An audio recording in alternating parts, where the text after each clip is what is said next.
Obrigada, Guilherme. Já te convido a passar aqui para frente, professor Enio, professor Paulo, Jair, por favor. Tá? Então, pessoal, nós vamos dar início à nossa mesa redonda, não, né? Mas vamos juntar aqui os nossos palestrantes para que a gente possa discutir, então, tudo que eles nos explanaram, né, nesse tempo. Enquanto o pessoal está se aquecendo, então, eu vou dirigir a palavra aos nossos palestrantes. Então, eu gostaria de pegar o exemplo do professor Enio, para lhe fazer um questionamento, professor. Um exemplo do fogo. A gente vê isso bastante em algumas, às vezes até passando na beira da estrada, né? Só que eu faço uma relação do manejo do fogo com outros manejos.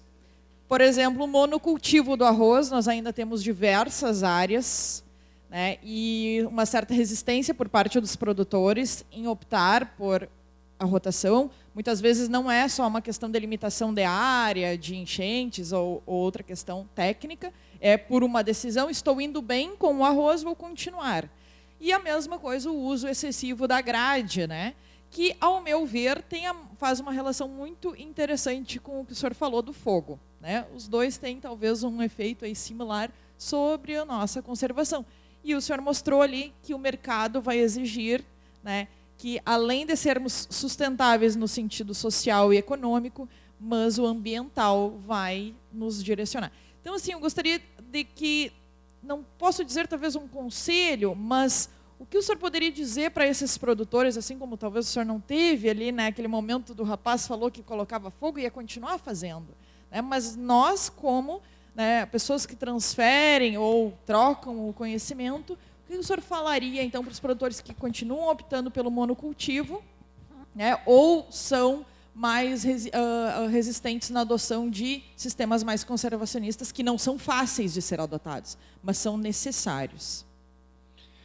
Eu acho o seguinte, eu gosto sempre de olhar para dentro de casa primeiro. Eu acho que nós, como técnicos, temos mais a entregar para esses produtores. Talvez, se eles não estejam fazendo, é porque nós não tenhamos sabido convencê-los adequadamente. Com um discurso próximo, com uma presença, com capacitação. Não é fácil chegar na propriedade de um produtor, olhar toda a propriedade, deixa comigo que agora eu ando. Não é fácil. Então, acho que precisa, eu dizia esses dias, as cooperativas e as pessoas, um grupo, IRGA e Emater também, nós precisamos de um grande programa de capacitação de recursos humanos técnicos para essa nova lavoura que está aí. Segundo, se o produtor não aplicou até agora, eu não posso achar que ele está 100% errado sempre. Porque ele vai me dizer, se eu fosse tão bobo, eu não teria chegado até aqui com todo esse patrimônio e vivo. Vocês vejam assim, quantas cooperativas agora estão fechando, de produtores, grandes cooperativas. Tu vê, hoje vi um noticiário também aí, que o pessoal vai suspender, algumas empresas montadoras de carro, a venda de carro, porque um anúncio do governo de carro popular, de possibilidade de baratamento do carro. Não sei se é bem isso que diziam antes, mas enfim, vai ocorrer. E por esse pequeno lapso aí, as indústrias vão dar férias coletivas, as montadoras. E o produtor, depois de 2 safras, quase 3, tendo problemas, ele continua aí. Então, eu admiro essas pessoas. E essas intervenções, elas têm que ser feitas com muita calma, com muita competência. Se esse cara, repito, e alguns países do mundo põem fogo, tu sabe disso, é autorizado, tem controle, etc. e tal, né? É porque talvez a gente não tenha tido alternativa. Por exemplo, eu dizer, não põe fogo. E o que eu faço com essa palhada aí? Que depois vou ter uma planta desuniforme. Veja um híbrido numa condição dessa palhada, com falha de planta, vai ser um desastre. Pouca semente, entendeu? Se já com pata de vaca temos problema, imagina se tiver palhada, aqui tem planta, ali não tem planta. Imagina um milho, né? Mesmo soja. Então eu diria assim, primeiro, dentro de casa temos que fazer um grande programa de atualização tecnológica dos nossos técnicos. Segundo, acho difícil, mas nós teríamos que estar mais presentes junto com produtores. Tem produtores grandes e médios que eles contratam a sua consultoria e está toda... Mas e os pequenos, como é que faz? Eu me preocupo muito com esses pequenos acessar essa tecnologia. Então, fazer outro programa de governo que pudesse acessar. E terceiro programa, assim, é isso que eu falei no fim aí. esse dinheiro que está sobrando no cofre do Estado tem que voltar para os produtores. Tem que voltar para os produtores com bons projetos, fazer projetos assim, polos, né, em pequenos produtores, para que eles possam experimentar isso. Esse sujeito, se ele não acha uma outra alternativa, como é que ele vai fazer isso? Ele tem que ser induzido a fazer, ele tem que estar presente com alguém ali, tem que pegar confiança no que ele faz. Nós temos ainda problema, muitas vezes deixa de botar água um pouco mais cedo, dá problema de grão quebrado, mas muitas vezes ele não tem uma máquina ali para colher, ele pega um material que, por exemplo, não tolera muito o atraso de colheita, já vai dar... Só uma vez que ele fez isso, da grão quebrado, e sai falando, não funcionou para mim. Então, eu diria que tem problemas técnicos, problemas de orientação e problemas tecnológicos também aí, né? Essa coisa de máquinas, eu tenho trabalhado muito, que nós temos que associar com as máquinas, assim como temos que associar com o pessoal de sementes também, para ver as melhores sementes. Então, eu diria, tem que fazer essas áreas experimentais e convencendo devagarinho esses produtores a que eles experimentem. Se ele entrar nisso aí, ele vai fazer talvez melhor do que eu esteja imaginando, porque ele é do ofício, ele tem sabe, a vocação de fazer. Muitas vezes chamar ele e oportunizar para ele. Eu acho que é por aí, Mara. Perfeito, professor, obrigada. Pessoal, alguma dúvida, algum questionamento? Ou discordância do que eu falei também. Também. Gerson?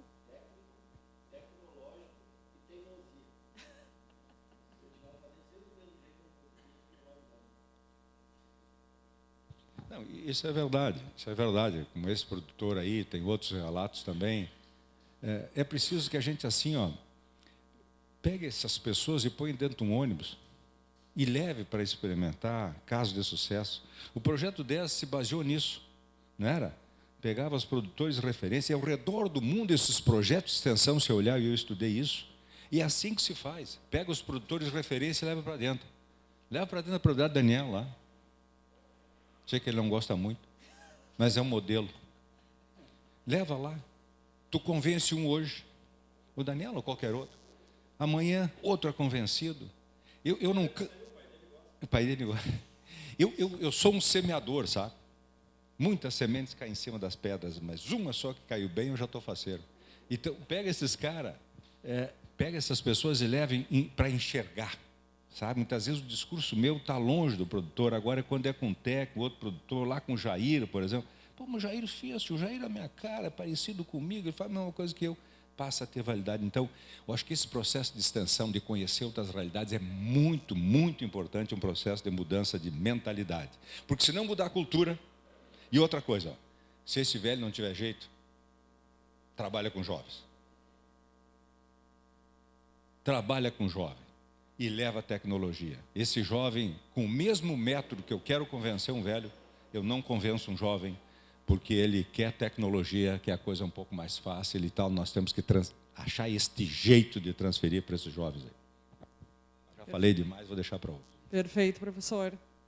Pessoal, vão chamando aí quem tiver dúvidas, senão eu vou fazendo as perguntas, tá, para o pessoal. Professor Paulo, o senhor tem um grande desafio nesta próxima safra, que é essa estímulo à semeadura do milho, numa grande possibilidade de ano de El Niño. Então, o senhor comentou ali por cima, né, sobre essa questão, né, alertando os produtores sobre o El Niño, mas eu gostaria de ouvir, né, as suas orientações em relação ao posicionamento do milho neste momento, se confirmando o El Niño, e já coloco um segundo questionamento na mesma pergunta, se haveria necessidade dos produtores se organizarem em relação à irrigação, pensando num ano de El Niño.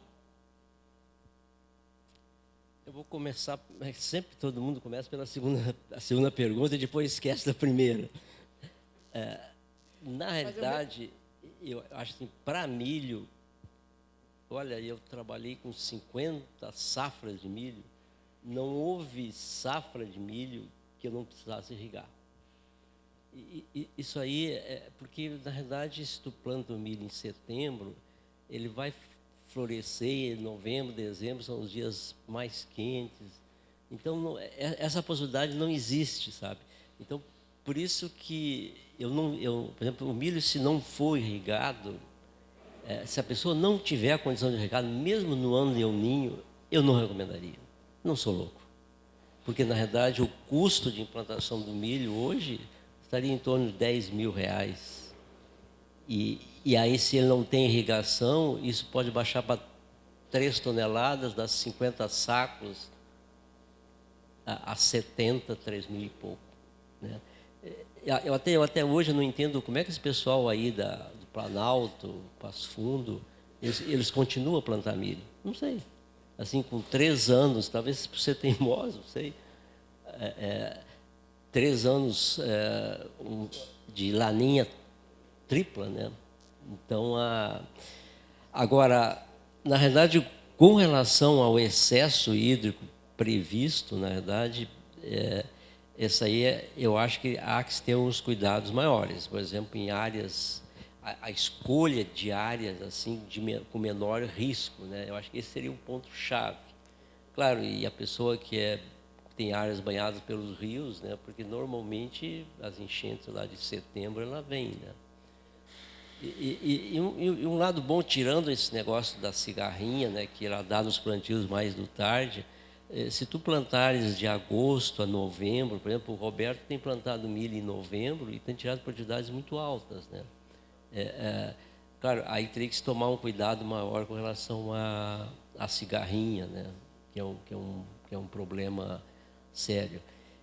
Eu me precaveria, assim, eu acho que eu não me desgrudaria do suco camalhão, sabe?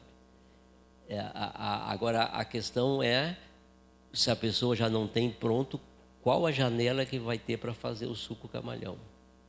Então, por isso que assim, a gente tem trabalhado muito com a ideia do suco camalhão permanente, né? E aí, por exemplo, sempre o ideal seria o milho vir depois da soja, e aí tu utiliza 2 anos, né? E depois tem produtores de arroz que estão plantando milho, aí com o tempo ele vai baixando, ele está plantando arroz sem prejuízo nenhum na produtividade, né? Então, eu tomaria bastante cuidado com relação a... Eu não consigo imaginar fora do suco camalhão. Talvez o Jair tenha uma maneira que tu vai driblar isso aí, né, Jair? Perfeito, professor. Então, eu já passo ao Jair este questionamento, ele como produtor, o que ele pensa, e em área sistematizada, né, Jair, o que ele pensa em relação ao seu planejamento do milho, como ele vai executar, porque essa era a minha intenção, que o professor Paulo, né, deixasse claro que está uma necessidade da irrigação, né, porque o milho ele vai ter um momento muito sensível à falta, né, de água, então é necessário que o produtor esteja pronto para isso. E, como o professor Enio fala, questão da área estar adequada tanto para a irrigação quanto para a drenagem. Então, esse é o ano de nós utilizarmos a drenagem. Então, Jair, por favor, se tu pudesse compartilhar com nós o que tu planejou, o que tu pensa, né? E depois eu tenho um segundo questionamento para ti também. Se o pessoal está muito tímido, o Dani tem ali depois, então vamos deixar o Jair responder, depois eu passo para ti, Dani. Bem, Mara, eu concordo plenamente com o professor, tanto com o professor Enio como com o professor Paulo. Primeira coisa, a escolha da área vai ser determinante esse ano, principalmente em áreas sistematizadas e não sistematizadas, porque por mais que você queira, você tem a base da coxilha, que tem caimento, que também vai sofrer com água em excesso em dados momentos, né? Então, na minha estratégia, eu não vou abrir mão da descompactação, pretendo fazer uma pequena área que foi ano passado o primeiro ano, e esse ano vou pretender repetir essa área. Então, vou ser mais cauteloso, vou fazer uma área menor, talvez 50% menor do que o ano passado, porque, como bem eu falei hoje, e o professor Paulo citou, o restante da minha área tem possibilidade de enchentes, mesmo que sejam rápidas, mas de alagamento completo. E a gente sabe que eu já tive soja que teve alagamento completo, até produziu, mas milho deu 48 horas, esquece, pega a grade, vira e pensa em outra coisa, porque não vai recuperar mais. Pode desistir, mesmo em solo descompactado, devidamente corrigido. Então, como a gente sabe que o custo de produção é alto e tu não ter uma receita, além de tudo, isso vai te desmotivar, de certa forma, até abandonar essa área, quem sabe daqui a pouco, ou ter um milho, que nem o professor Enio fala às vezes, um milho que, ao invés de ajudar no processo da limpeza, está contribuindo em nova realimentação de outras plantas, né?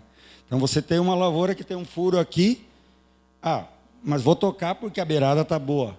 O furo vai acabar realimentando o banco de semente de capim, de arroz vermelho, porque por espaço de entrada de luz, vai ter planta daninha que está presente na área, né?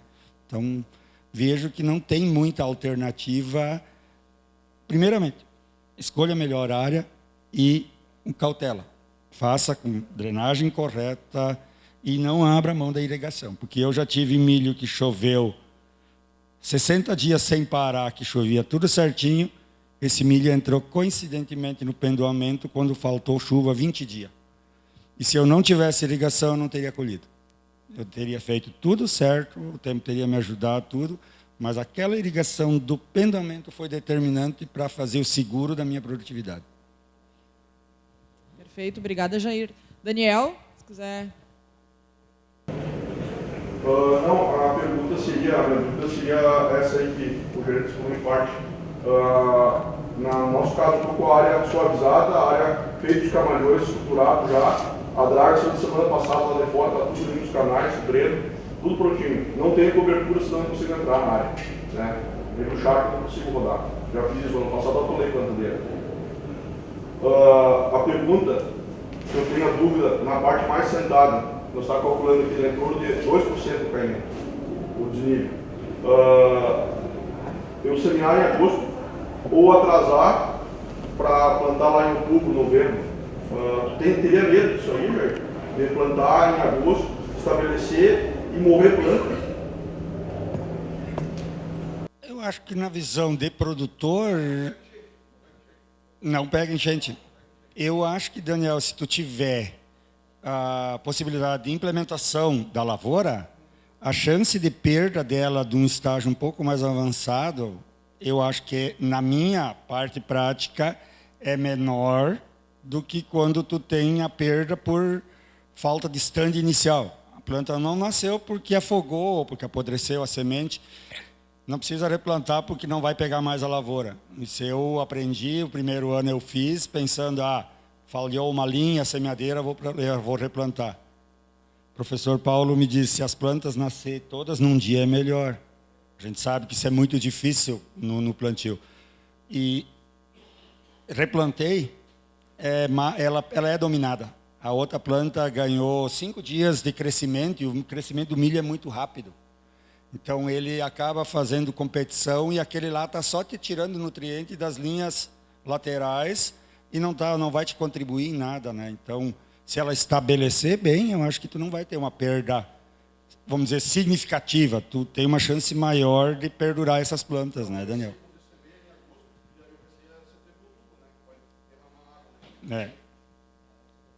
Depende o tempo que essa tua água vai ficar, se ela tem esse caimento e essa tua drenagem, seja ela de 2%, ela é eficiente, ela cai no canal e tem para onde socar fora da área, que ela não fique acumulada, digamos assim, lâmina exposta de água, e como tu tem o sulco já construído previamente, eu acho que tu vai estabelecer sim esse milho. Assim, depois que ele nasceu, ele vem mais, ele se segura melhor, né?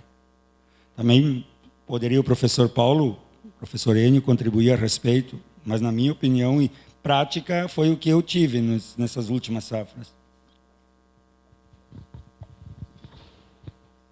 Daniel, eu acho que se tu tiver o suco camalhão, eu não me preocuparia.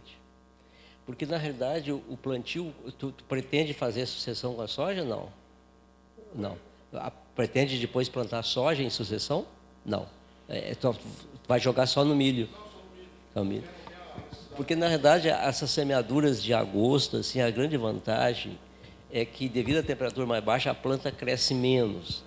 E com isso, tu pode colocar mais plantas. E ela vai florescer, se usar um híbrido hiper precoce, ela vai florescer em novembro, onde as temperaturas são menores, né? Por exemplo, por que lá no Cleiton a segunda época foi um fracasso de outubro, né? E ele irrigava 2 vezes por semana no sul, ele botava 100 milímetros de água por semana. E a produtividade deu menos da metade da primeira época, né? Porque aí a planta cresceu muito, e a evapotranspiração que ele tinha mais de 10 milímetros, e aí a parte de baixo da planta ela secou tudo. As folhas, até a espiga secou, né, prematuramente, mesmo com uma adubação alta, né? Então, eu não teria medo, por exemplo, ali na estação, a gente plantou em agosto, setembro, nunca tivemos dificuldade, porque a planta vai ficar ali em cima do sulco, né? Eu vejo assim que é uma garantia, assim, essa semeadura mais do cedo. Claro, aí tu capricha na densidade, bota aí, que nem o Jair falou, 90, 100 mil plantas, não tem problema. Eu fiz um trabalho, mas aí lá na URGS, semeadura de agosto, variando de 5 até 11 plantas por metro quadrado, de 50 mil a 110, até 110 mil plantas foi subindo a produtividade. Aí deu, acho que 17 toneladas por hectare. Então, pode botar tranquilamente, né? Dúvidas? Guilherme? Uma pergunta como BASF, mas se tu não tiver resposta como companhia, tu pode responder como produtor de arroz. Pensando na questão da entrada do Provisia, né, que nós temos um herbicida muito mais técnico, né, não tem essa amplação que nós estávamos acostumados com as imidazolinonas, né, então nós temos essa preocupação em relação ao banco de sementes. Os 3 palestrantes anteriores a ti tiveram 3 palavras em comum. Primeiro, plantas de cobertura, irrigação e escarificação. Em relação às plantas, à cobertura, a BASF tem alguma orientação do que poderia ser um sistema mais... Tu comentou ali sobre manejo de inverno, mas não entrou muito nessa questão. Há alguma orientação, algum indício, alguma pesquisa nesse sentido de aliar algum sistema, né, de inverno que possa contribuir mais com o controle do arroz vermelho? Mara, a questão, na verdade, ela é bem maior do que a gente pensa na questão de um ano. Hoje, o que a gente preconiza sempre é, em primeiro lugar, quando eu estou querendo entrar com o sistema Provisia, é sim na degradação da imidazolinona que tem no solo. Como que eu consigo degradar isso? Primeiro, com drenagem da área seca, com preparo de solo, vou oxigenar esse solo e vou colocar também mais ação de micro-organismos para a decomposição do produto. O terceiro passo, sim, é a implementação de culturas de inverno. Quais tem se trabalhado bastante, principalmente com o azevém e com o trevo persa. O quanto que ele vai ajudar a degradar também depende da drenagem, também depende do preparo que foi feito. Mas também não exclui-se a necessidade de fazer a rotação de verão. Então, já tive a pergunta, por exemplo, de se eu fizer a rotação do inverno, eu posso implantar arroz sobre arroz? Não, eu preciso fazer a rotação de verão também, porque eu vou estar mais uma vez oxigenando e drena aí com o solo seco no verão. Então, a degradação de produto, a tranquilidade de entrar no sistema Provisia vai ser muito maior. E um fato que todos falaram, que é a diminuição de banco. Eu não estou entregando a responsabilidade toda para a nova tecnologia, e sim dividindo como ferramenta. O uso de soja, de milho, é ferramenta de, hoje, ganhar dinheiro, também de diminuir banco de vermelho e outras plantas daninhas, e é mais uma ferramenta que vai se encaixar junto com Clearfield, com convencionais e com o material Provisia. Então, na verdade, é um conjunto, é um círculo virtuoso que se cria para manutenção de uma tecnologia. Provisia vai fazer parte de rotação, vai fazer parte de sistema Clearfield, assim como todos os outros fazem parte. É mais uma ferramenta de controle de arroz vermelho e de plantas daninhas com resistência a ALS, gramíneas. Mas a gente sabe que também tem outras plantas daninhas. Hoje, a ciperácea é um problema. A gente sabe que muita coisa vem de lavouras que tem o espaço numa soja, num milho, que traz o problema para o arroz, ou o arroz está entregando problemas para as culturas. Então, é uma engrenagem que precisa trabalhar ajustada. Eu acho que esse é o principal. É uma engrenagem que é de safra de inverno, safra de verão, que vai continuar. Perfeito, obrigada, Guilherme. Pessoal, algum questionamento?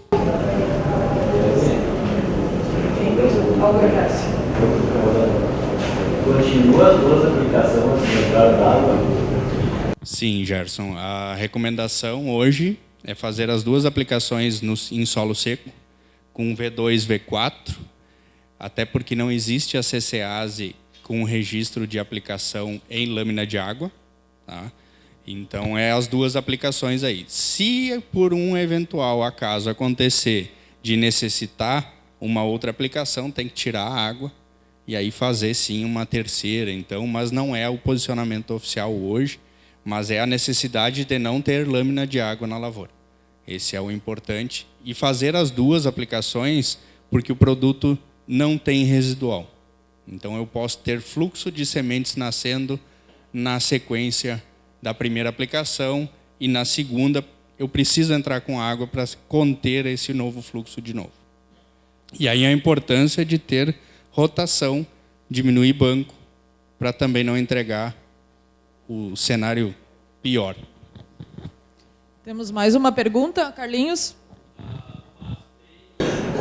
Uma consistência de produção de semente híbrida? Hoje, Carlos, a gente está sim modernizando não, mas hoje está crescendo a equipe dentro da BASF, onde a gente começou em 2018 com 3 pessoas na pesquisa e no desenvolvimento e 2 pessoas na produção. Hoje a equipe é infinitamente maior já, e o que a gente vem trabalhando de ano a ano para melhorar a eficiência de produção de sementes. Hoje, desde a safra passada, criou-se uma nova, não é uma ala, mas sim um braço dentro da BASF, que se chama também pesquisa de produção, que é, na figura do nosso colega o Paulo Massoni, ele trabalha com o pai e mãe do híbrido para entregar todos os detalhes para o pessoal da produção, que o mais difícil hoje na produção do híbrido é coincidir floração do pai com a mãe. Então, esse é o principal desafio. E existem diferenças de Uruguaiana para Santa Vitória, do Rio Grande do Sul para o Goiás, desses materiais. Então, eu tenho plantio diferente de pai e de mãe para fazer floração coincidente. Quanto mais coincidente, maior a produtividade. Isso que a gente está falando em excelentes produtividades aí de 1.500 quilos de semente por hectare. De polinização cruzada, que se colhe só a mãe. E essa mãe já é plantada em cerca de 67%, 70% da área de 1 hectare. O restante é pai, que é colhido para a indústria, que é o fornecedor de pólen. E a mãe, o filho dessa mãe, que vai estar com o nome de LD 522 ou 132. Então, essa é a grande dificuldade hoje de produção, mas o que a BASF tem feito é colocar, sim, incentivo e gente para trabalhar e melhorar isso. Também tem hoje uma parte da nossa produção que a gente chama de foundation, que é a produção de mãe e pai, que a nossa mãe já é um híbrido, então eu tenho um híbrido triplo no momento do plantio no produtor, que é lá em Penedo, no Alagoas, com o melhorista de 20 anos, lá o Lian Fan, que ele hoje está trabalhando também, além dos materiais para vir para o campo, ele também vai atuar na questão de produção de semente pai e mãe, para chegar com produção depois para nós. Então, esse ano já vamos ter um aumento gigante em relação às sementes, e nós vamos a cada ano crescer a nossa disponibilidade. Obrigada, Guilherme. Vou passar a palavra para o professor Enio. Eu só queria colocar, a gente falou aqui de muitas tecnologias hoje, geotecnologias, muito importantes, modernas, mas não vamos esquecer das coisas simples aí também. Nós estamos com uma previsão de um ano de maior quantidade de chuva, não sei se confirma, Confirmando ou não, eu acho que a gente tem que estar preparado para esse pior cenário. Se ele não acontecer, muito bem, passamos ao largo sem problema. Então, essas coisas assim, eu tenho olhado algumas propriedades ainda que os drenos principais estão cheios de água-pé essa época. Não pode, né? Não pode. Essa água vai represar, não vai sair. Esses drenos tinham que estar limpos já há muito tempo atrás. Porque tudo isso repercute depois, lá na frente, na época de semeadura. Se imagina que nós tenhamos menores janelas lá na frente, se isso se confirmar. Então, esses drenos limpos agora facilitam que essas águas saiam, que a gente entra 1 ou 2 dias, entre na propriedade antes para semear, pode ser a salvação da lavoura. Segundo, quem está em áreas mais complicadas, pretende plantar milho, soja, eu tenho um lema assim, ó, o mesmo arroz, todos os cultivos de várzea, o ideal é que tivesse tudo pronto na entre-safra, para na hora de semear, só semear. Tudo pronto agora. E eu acho que alguns de nós já perdeu tempo. Nós perdemos a oportunidade de preparar essa área. Então, nivelar, recuperar o nivelamento, fazer o que precisa na área, cada um sabe, né? De modo que ela facilite a drenagem. E para essas pessoas que vão colocar milho e soja, que querem colocar por alguma razão, eu acho que o que é o sulco camalhão? É o sistema mais intensivo de drenagem que tem, porque na verdade é um sulco a cada 90 centímetros ou 1 metro, ou 1,35. Simplesmente isso. Então o sujeito que quer entrar por alguma razão, precisa, o técnico e tal, cuide nessas áreas de fazer uma drenagem mais intensiva. Se puder, o sulco camalhão, melhor. Se não, ao invés de drena 20 metros, faz com 15, faz com 12, faz com 10, nivela a superfície. Muitos já perderam a oportunidade de fazer isso agora. Mas sempre há tempo, eu acho que é melhor fazer. E a ideia é o seguinte, tudo pronto na hora de semear, só semear. Porque se as janelas são pequenas, nós não vamos ter recurso para estar gradeando, aplanando, puxando taipa, não sei o que, etc. Tem que estar só semeando. Essa seria a minha consideração final. Obrigado. Excelente, professor. Mais algum questionamento, pessoal? Alguma consideração? Não, é sobre esse tema sulco camalhão. Na realidade, quando eu fiz o meu doutorado, eu fiz no estado maior produtor de arroz dos Estados Unidos, Arkansas, em 76, significa quase 50 anos atrás. Toda a área de arroz lá, ela já entrava em rotação com soja, algodão, milho, e toda ela no sistema sulco camalhão. Então, é uma tecnologia que é muito antiga. Eu já sou antigo, né? Na época isso aí já estava consolidado, né? Então, e com esse sistema, e se tu colocar aí a ideia de semi-permanente ou permanente, eu acho que isso aí facilita demais, não impede a implantação de cobertura de solo no outono e inverno, né? Eu acho que é por aí.